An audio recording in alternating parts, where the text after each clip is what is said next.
The world stands on a knife's edge. Tensions boil over as the silence is broken by the sound of war, the brink of the end.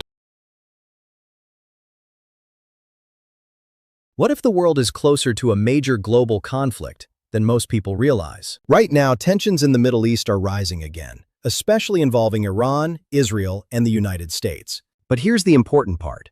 This is not officially a war. At least, not yet. However, the situation is becoming more serious with each passing day. Political statements are getting stronger. Military readiness is increasing, and global attention is now focused on what could happen next. So the real question is, could this situation turn into something much bigger? To understand that, we need to look at how global conflicts usually begin. History shows us that large-scale wars don't happen overnight. Instead, they build slowly, through rising tensions, strategic moves, and moments where decisions carry massive consequences. Before World War II, the world saw increasing political pressure, regional conflicts, and growing alliances. At the time, many believed those tensions would remain limited. But step by step, things escalated, and eventually, the situation reached a point where it could no longer be controlled. Now, some analysts see early warning signs in today's world that remind them of those patterns, not because history is repeating exactly, but because the dynamics feel familiar. In the current situation, Iran and Israel have long-standing tensions. These tensions are influenced by security concerns, regional influence, and political strategies. At the same time, the United States plays a major role in the region, often supporting Israel and maintaining a strong military presence. This creates a sensitive balance. Because when multiple powerful nations are connected to a single conflict, the risk is no longer isolated. It becomes international, and that's where things become unpredictable. Even small incidents, like a military strike, a miscalculation, or a sudden escalation, can trigger a chain reaction.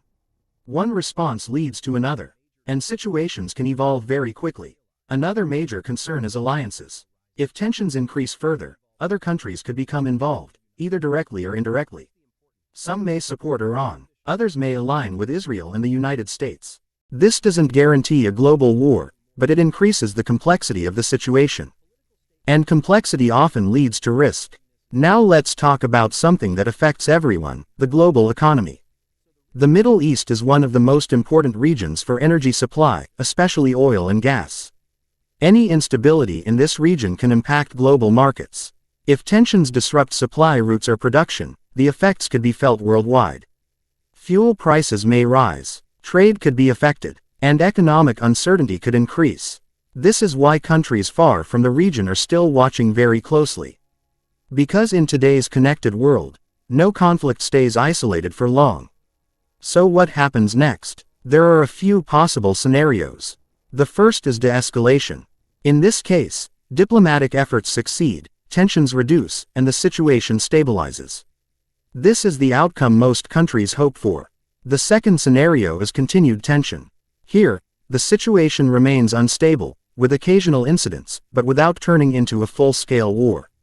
And the third scenario is escalation, a situation where tensions increase significantly, more countries get involved, and the conflict expands beyond its current limits. Now, does this mean World War III is about to start? Not necessarily, but it does mean the risk, even if small, is something that cannot be ignored. And that's why people around the world are paying attention. Because moments like this are often turning points where decisions matter, where actions have consequences, and where the direction of the future can change. Right now, we are watching a situation that is still developing. It could calm down, or it could become more serious. No one knows for certain. But one thing is clear. The world is more connected than ever before. And when tensions rise between powerful nations, the impact is never limited. So the real question is not just what is happening today, but what could happen tomorrow.